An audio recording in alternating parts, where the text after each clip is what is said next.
हमने सरकार की तानाशाही झेली है, हमने आंसू गैस के गोले हमारे ऊपर जो सरकार ने बरसाए उनको झेलने का काम किया। उसके आप समझ सकते हो कि हमारा आत्मबल या हमारा आत्मविश्वास कितना अड़िग है ओपीएस को लेकर। आज पक्ष में एक नेता बैठे हैं, उन्होंने ओपीएस बहाली का भी वादा किया था लेकिन मुकर गए। 5100 बुढ़ापा पेंशन का वादा किया था, उससे मुकर गए। अब ये दुष्यंत चौटाला जी अब तो इस्तीफा दे के चाहे हमारे बीच में आगे रुक के मार मार के चिल्ला लें, तो हरियाणा प्रदेश का कर्मचारी, अधिकारी और जनता उसके ऊपर विश्वास करने वाली नहीं है। और मैं तो ये कहता हूँ, हमारा तो आर्थिक शोषण भी किया जा रहा है सर्विस के दौरान।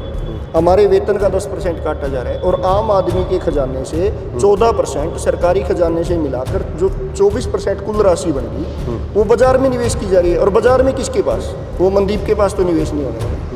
वो आप अपने गांव शहर के अंदर जितने व्यापारी हैं उनके पास तो निवेश नहीं होगा। वो निवेश हो रही है अदानी अंबानी।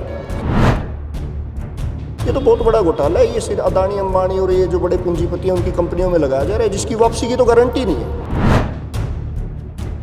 नमस्कार दोस्तों, द एयर न्यूज़ में आपका स्वागत है। दोस्तों, आज मेरे साथ पुरानी पेंशन संघर्ष समिति के प्रदेश अध्यक्ष विजेंद्र धारीवाल हैं। और आप सभी को पता है कि 4 राज्य के चुनाव में 3 राज्य में बीजेपी को बहुमत मिला है। तो कहीं ना कहीं जो बातें चल रही हैं कि ओपीएस का कितना कुछ प्रभाव पड़ा, उसको लेके आज बातचीत करेंगे। जी स्वागत है आपका द एयर न्यूज़ में। धन्यवाद मनदीप जी। एयर न्यूज़ का और तमाम दर्शकों का भी स्वागत है, क्योंकि समय समय पर आप हमारे आंदोलन को, हमारे मुद्दे को अपने चैनल के माध्यम से उठाते रहते हो, तो आपका बहुत बहुत धन्यवाद जी। लगातार जो चुनाव आए हैं और तीनों में बीजेपी सरकार बनी है, तो कहीं ना कहीं ओपीएस को लेके जो आवाज़ उठा रहे थे आप, तो कोई फर्क लगा जी इन 3 राज्यों में? देखिए, जब भी कोई आंदोलन होता है उसका चुनावों के ऊपर तो प्रभाव पड़ सकता है, लेकिन उस चुनाव परिणाम का किसी भी आंदोलन पे प्रभाव नहीं पड़ता कभी। अब हालांकि हमने वोट फॉर ओपीएस की हमारी मुहिम चलाई हुई थी सभी राज्यों के। उससे पहले हिमाचल आपने देखा होगा, हिमाचल का पूरा चुनाव ही हमारे मुद्दे के ऊपर केंद्रित हो गया था। वहाँ बीजेपी सरकार रिवाज बदलने की तैयारी कर रही थी, लेकिन वो रिवाज ओपीएस की वजह से नहीं बदल पाया। अब बात आई इन चुनावी राज्यों की, आपने बात की उसके चुनाव परिणाम की बात की कि उससे ओपीएस आंदोलन पे कोई प्रभाव पड़ेगा। देखिए, हर राज्य की अपनी एक पृष्ठभूमि है, हर राज्य की परिस्थितियां अलग हैं। हरियाणा के अंदर हमारा आंदोलन मजबूत है। हमारा आंदोलन न केवल कर्मचारियों के बीच में बल्कि हमारे परिवारों के बीच में भी जा चुका है। जी जी। हरियाणा का आंदोलन आप देख रहे होंगे, हम ब्लॉक जिला स्तर पर तो आंदोलन करते ही करते हैं, बल्कि गांव स्तर पर भी हमारा आंदोलन जा चुका है। इससे पहले हिसार में हो, चाहे फतेहाबाद हो, चाहे कैथल हो, चाहे अन्य हमारे जिले हैं, करनाल है, कुरुक्षेत्र है, वहाँ पे हम लगातार गाँव की मीटिंग कर रहे हैं। आज भी हमारी अभी 4 बजे गाँव बिरडाना फतेहाबाद में मीटिंग है। तो हमारे साथ तो हरियाणा का तो हर वर्ग ओपीएस आंदोलन के साथ हमारा सहयोगी है। चाहे वो कर्मचारी है, उनका मुद्दा है, किसान है, किसान परिवार के हम बच्चे हैं, हमारा परिवार हमारे साथ है। युवा साथी जो आज सरकारी सेवा की तैयारी कर रहे हैं, उनको आज से ही ये बात समझ आ गई कि अगर कल सरकारी नौकरी मिल जाती है, पहली बात तो ये सरकार नौकरी दे नहीं रही किसी को, अगर मिल जाती है तो ओपीएस उनके लिए बहुत बड़ा मुद्दा है। लेकिन धारीवाल साहब, जैसे राजस्थान तो बिल्कुल अपने पड़ोसी राज्य है, तो उसका तो कहीं ना कहीं वोट फॉर ओपीएस वहाँ पे भी चला हुआ था, तो उसका तो प्रभाव पड़ा होगा ना कहीं ना कहीं। देखिए, मैं अशोक गहलोत जी का न केवल मैं बल्कि पूरे भारतवर्ष का प्रत्येक कर्मचारी हमेशा आभारी रहेगा।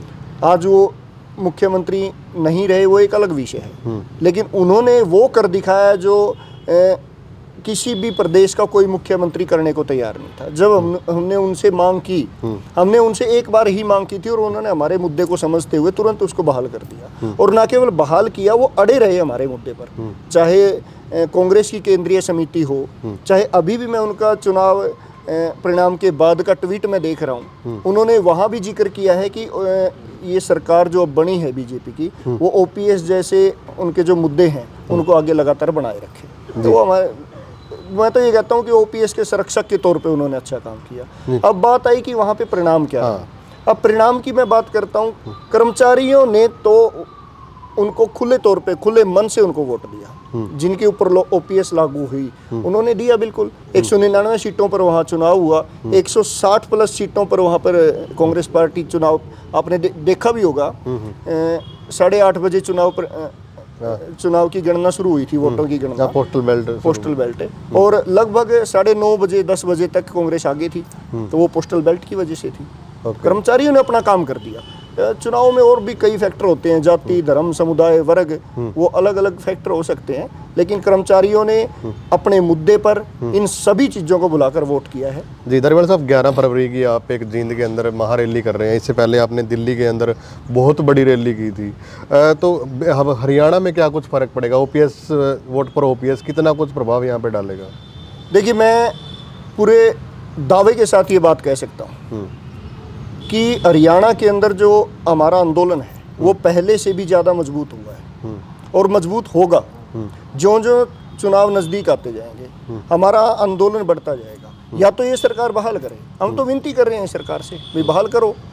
और आपने देखा होगा पूरे देश का आंदोलन आप देख रहे होंगे, हरियाणा केवल एक ऐसा प्रदेश है जहाँ पर जो चीज़ की मांग की जा रही है, आंदोलन को पूरे मजबूती से लड़ा जा रहा है। हमने इस मांग के लिए लाठियां खाई हैं, हमने सरकार की तानाशाही झेल ली है, हमने आंसू गैस के गोले हमारे ऊपर जो सरकार ने बरसाए उनको झेलने का काम किया। उसके आप समझ सकते हो कि हमारा आत्मबल या हमारा आत्मविश्वास कितना अड़िग है ओपीएस को लेकर। तो यहाँ पर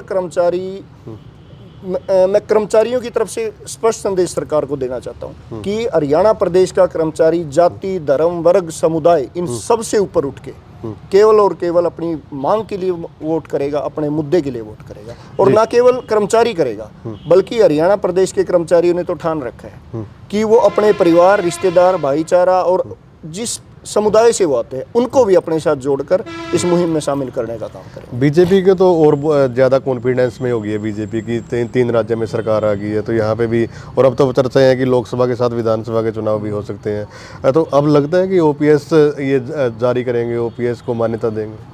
देखिए, वो चुनाव जीतने के बाद किसी को भी कॉन्फिडेंस आ सकता है, अच्छी बात है, उनको आया, उनकी राज्य में सरकार बनी, जो भी हुआ, लेकिन हो सकता है उनको ये विश्वास हो कि उनकी आगे सरकार बनेगी, लेकिन हमें हमारे आंदोलन के ऊपर विश्वास है, हमें हमारे साथियों के ऊपर विश्वास है। मैं देख रहा हूँ इन चुनाव परिणामों के बाद लगातार हमारे व्हाट्सएप ग्रुपों में या कर्मचारियों में जो बात चल रही है कि हमें और मजबूत होना है, हमें और मजबूत होना है। ये तो हमारे आत्मबल को बढ़ाने और मजबूत करने के लिए, ये हमारे लिए सीख भी है, और ये हर वर्ग के लिए सीख है। ये उन बेरोजगारों के लिए सीख है कि भाई अगर आपको बेरोजगारी दूर करवानी है तो आपको अपने मुद्दे के लिए वोट करना पड़ेगा। किसानों के लिए सीख है कि अगर सड़क पे आप आज लड़ते हो लेकिन उस लड़ाई को आपको मतपेटी तक भी लेकर जाना पड़ेगा। कर्मचारियों के लिए सीख है कि आज सड़क पे लड़ रहे हो, आपकी मांग पूरी नहीं की जाती तो आपके मुद्दे के ऊपर अड़कर आपको सब कुछ भुलाकर केवल अपने मुद्दे के लिए वोट देना पड़ेगा।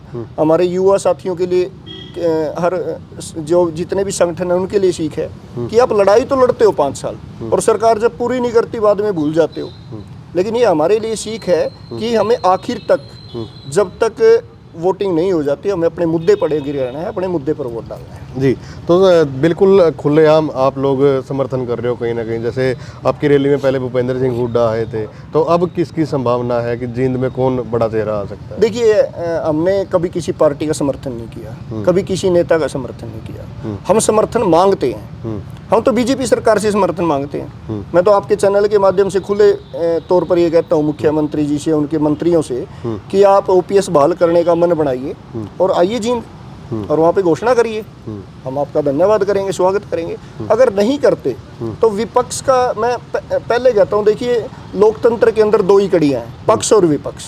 जब पक्ष हमारी बात नहीं सुनेगा, सरकार हमारी बात नहीं सुनेगी, तो विपक्ष का दायित्व बन जाता है कि जिस वर्ग की बात नहीं सुनी जाती उसकी जायज़ मांग का समर्थन करें। तो भूपेंद्र सिंह हुड्डा जी वहाँ हमारा समर्थन करने आए थे और विपक्ष कोई भी और भी कई विपक्षी दल वहाँ पर पहुँचे थे। आम आदमी पार्टी के कई नेता पहुँचे थे, समाजवादी पार्टी के नेता पहुँचे थे, अन्य कई नेता पहुँचे थे समर्थन देने के लिए। तो विपक्ष का काम है समर्थन देना, और अंत में जिस समय आचार संहिता लग चुकी होगी, हमारे पास सरकार हमारी बात को नहीं मानेगी, तो हमारे पास एक ही रास्ता बचता है कि हमें जाना किस तरफ है। जाना तो किसी न किसी पार्टी को वोट तो देना ही है। जब हमें वोट का अधिकार मिला है तो घर तो वोट रखने से रहे, तो वोट उस समय निर्णय लेंगे कि हमारे पक्ष में कौन नेता है, हमारे पक्ष में कौन सी पार्टी है, हमारे पक्ष में हमारी मुद्दे को कौन बहाल कर सकता है, तो हम खुले तौर पर उनके साथ जाने का काम करेंगे, निश्चित है। क्या कुछ रणनीति रहेगी? अब 11 फरवरी की रैली है, तो कितनी कुछ उम्मीद है कि जो रामलीला मैदान में रैली हुई उसके रिकॉर्ड टूटेंगे या कैसे? बिल्कुल, देखिए जींद की रैली, हरियाणा की रैली, हमने आज तक हमने 3 रैलियाँ की हैं। जब 2018 में हमने आंदोलन शुरू किया तो 7 अक्टूबर 2018 को करनाल में रैली की थी। वहाँ पर हमारे 50,000 से ज़्यादा कर्मचारी पहुँचे थे। पंचकुला का आपने देखा होगा, वहाँ 70,000 से कर्मचारी हमारा पहुँचा, हालांकि एक छोर पर था पंचकुला। उसके बाद अभी जींद में दिल्ली की आपने रैली देखी, वहाँ पर तो लाखों लाख की संख्या थी, पूरे देश से वहाँ पर कर्मचारी पहुँचा था। और अब जो जींद की रैली होने वाली है, हरियाणा प्रदेश की रैली है, और ये निश्चित तौर पर जो दिल्ली में हमारी रैली है उसका रिकॉर्ड तोड़ने का काम करेगी, क्योंकि मैं हमारे कर्मचारी साथियों के बीच में अपील लेकर जा रहे हैं कि इस बार सहपरिवार, इस बार जो रैली में हमें आना है वो सहपरिवार आना है। क्योंकि उस जो ओपीएस की लड़ाई हम लड़ रहे हैं वो केवल हमारे लिए नहीं है, हमारे बच्चों के लिए भी है, आने वाली युवा पीढ़ी के लिए भी है। हर वर्ग की ये लड़ाई है, तो हर वर्ग को हम आमंत्रित करके और इस रैली को दिल्ली वाली रैली से भी बड़ी रैली बनाने का काम करेंगे। दारीवाल साहब, जहाँ बात करें पक्ष की ही कर लेते हैं, बीजेपी सरकार ही करें, तो वो कहते हैं कि ओपीएस की जरूरत क्या है, कि सैलरी ही इतनी मिलती है। मैं अगर इसी बात पे आपकी बात करता हूँ, सैलरी हमें काम की मिलती है। आज हम काम कर रहे हैं, सरकार के लिए रेवेन्यू इकट्ठा कर रहे हैं, सरकार की नीतियों को जन जन तक पहुंचाने का काम कर रहे हैं, सरकार के विकास कार्यों को आम आदमी तक पहुंचाने का काम कर रहे हैं। जब सेवानिवृत्ति के बाद तो सरकार का दायित्व बनता है, ये तो संविधान कहता है, ये तो कानून कहता है कि सेवानिवृत्ति के बाद सरकार का दायित्व बनता है कि हमारे भविष्य की सुरक्षा करे, हमारे लिए आर्थिक और सामाजिक तौर पर हमारे लिए व्यवस्था करे पेंशन की, इसलिए पेंशन लागू की गई। दूसरा, आप देख रहे होंगे हरियाणा में एक कंपटीशन छिड़ा हुआ है बुढ़ापा पेंशन का। आज पक्ष में एक नेता बैठे हैं, उन्होंने ओपीएस बहाली का भी वादा किया था लेकिन मुकर गए। 5100 बुढ़ापा पेंशन का वादा किया था, उससे मुकर गए। अब राजस्थान में भी गए थे, वहाँ पे भी ये सब वादे किए थे। जब हमारे बुजुर्गों के लिए, उनकी सामाजिक सुरक्षा के लिए, उनके सम्मान के लिए 5100 3100 पेंशन की जा सकती है, अब कई पार्टियां 7100 का भी दावा कर रही हैं, कई 10,000 देने का भी दावा कर रही हैं, तो कर्मचारियों ने क्या कसूर कर दिया? और मैं तो ये कहता हूँ, हमारा तो आर्थिक शोषण भी किया जा रहा है सर्विस के दौरान। हमारे वेतन का 10% काटा जा रहा है, और आम आदमी के खजाने से 14%, सरकारी खजाने से मिलाकर जो 24% कुल राशि बन गई, वो बाजार में निवेश की जा रही है। और बाजार में किसके पास? वो मनदीप के पास तो निवेश नहीं होने वाली। वो आप अपने गांव शहर के अंदर जितने व्यापारी हैं उनके पास तो निवेश नहीं होने वाली, वो निवेश हो रही है अदानी अंबानी के पास। जी। अभी एक नया हमारे पास चला हुआ है एनपीएस, मैं बता देता हूँ, ये सदी का सबसे बड़ा घोटाला साबित होने वाला है। ये आज हर किसी का ध्यान इधर उधर घोटालों के ऊपर है। हरियाणा में कई सारे घोटाले विपक्ष गिनाता है, लेकिन ये जो एनपीएस है ये सबसे बड़ा घोटाला होगा। अभी एक हमारे एनपीएस में 3 फंड मैनेजर हैं, एसबीआई, एलआईसी और यूटीआई। अब चौथा फंड मैनेजर उसमें जोड़ दिया एचडीएफसी। और सरकार ने एक नियम बना रखा है कि हम अपने पैसे को जहां चाहे वहां इन्वेस्ट करें, कि एलआईसी में हमें कितना इन्वेस्ट करना है, एसबीआई के थ्रू कितना इन्वेस्ट करना है, यूटीआई के थ्रू कितना। लेकिन एचडीएफसी मिली भगत करके कुछ सरकार के नुमाइंदों के साथ मिलके सारा पैसा वहीं इन्वेस्ट किया जा रहा है। हमारे बहुत से बिजली बोर्ड के कर्मचारी हैं, उत्तर भारत बिजली निगम के कर्मचारी, उनके मेरे पास आए हैं फ़ोन। हमने सरकार को भी चिट्ठी लिखी है, उन अखबारों में भी मीडिया के माध्यम से ये मुद्दा उठाया है, यूपी के अंदर ये मुद्दा उठा है। ये तो बहुत बड़ा घोटाला है, ये सिर्फ अदानी अंबानी और ये जो बड़े पूंजीपति हैं उनकी कंपनियों में लगाया जा रहा है, जिसकी वापसी की तो गारंटी नहीं है। ये लड़ाई तो उस न्याय की लड़ाई है, ये लड़ाई केवल पेंशन की नहीं है, ये पेंशन शोषण की भी लड़ाई है। जी, दुष्यंत चौटाला की आप कहीं ना कहीं बात कर रहे थे, तो दुष्यंत चौटाला जिस समय सरकार में नहीं थे, विपक्ष में होते थे, कोई वादा किया था ओपीएस को लेकर? बिल्कुल, उन्होंने सबसे पहला वादा यही रखा था कि जैसे ही ओपीएस बहाल हो जाएगी, जैसे ही हमारी सरकार बनेगी, हम ओपीएस बहाल करेंगे। और मैं तो ये कहता हूँ कि उन्होंने ये तक कहा कि हम जननायक ताऊ देवीलाल की नीतियों पर चलने का काम करेंगे। वो ताऊ देवीलाल ने तो अपने वादे के लिए कितनी बार सत्ता को ठोकर मारी है, लेकिन इन्होंने तो सत्ता के लिए उन कर्मचारियों के साथ विश्वासघात करने का काम किया, बुजुर्गों के साथ विश्वासघात करने का काम किया, केवल और केवल सत्ता सुख के लिए। अगर उनकी नीतियों पे चल रहे हैं तो इस्तीफा देकर हमारे साथ खड़े होते मैदान में, हमारी लड़ाई में हमारे साथ चलते। लेकिन हमारे साथ चलने की बजाय मैं तो ये कहता हूँ कि जिन्होंने वादा नहीं किया था भारतीय जनता पार्टी ने, वो तो कहीं ना कहीं इस मुद्दे पे नरम होगी हमारे आंदोलन को देख के। और दूसरी बात, जो दुष्यंत चौटाला है, जितना वो आज हमारे मुद्दे के विरोध में बोलते हैं, कोई भी नहीं बोलता। अगर गठबंधन चला हुआ है, अगर वो टूटता है और दोबारा से दुष्यंत चौटाला ये बात कहते हैं, तो आपका रिएक्शन क्या रहेगा? देखिए, हमारा तो स्पष्ट है इसके अंदर। और हरियाणा की तो पृष्ठभूमि ऐसी रही है कि हम हरियाणा का आदमी बोली में कड़क हो सकता है, लेकिन दिल से बड़ा मुलायम है, बड़ा नरम है। वो विश्वास बहुत जल्दी करता है, लेकिन एक बार जिस पे विश्वास करता है, अगर वहाँ से धोखा मिल जाए, दोबारा जिंदगी में उस पर कभी विश्वास नहीं करता। ये हरियाणा का इतिहास रहा है। यहाँ बड़े बड़े नेता होके जा लिए जिन्होंने धोखा किया, कभी विधानसभा लोकसभा में नहीं गए। अब ये दुष्यंत चौटाला जी अब तो इस्तीफा दे के, चाहे हमारे बीच में आगे रुक के मार के चिल्ला लें, तो हरियाणा प्रदेश का कर्मचारी, अधिकारी और जनता उसके ऊपर विश्वास करने वाली नहीं है। बातचीत करने के लिए धन्यवाद। तो भैया, आपने जो इंटरव्यू देखा और ओपीएस को लेके जो एक बड़ा आंदोलन, एक बड़ी मुहिम चली हुई है देश के अंदर, 11 फरवरी को एक रैली कर्मचारियों की होगी। तो देखते हैं कि हरियाणा जो चुनाव है उसमें कितना कुछ फर्क पड़ेगा, या फिर हरियाणा सरकार इससे पहले ही झुक जाएगी, वो देखने वाली बात होगी।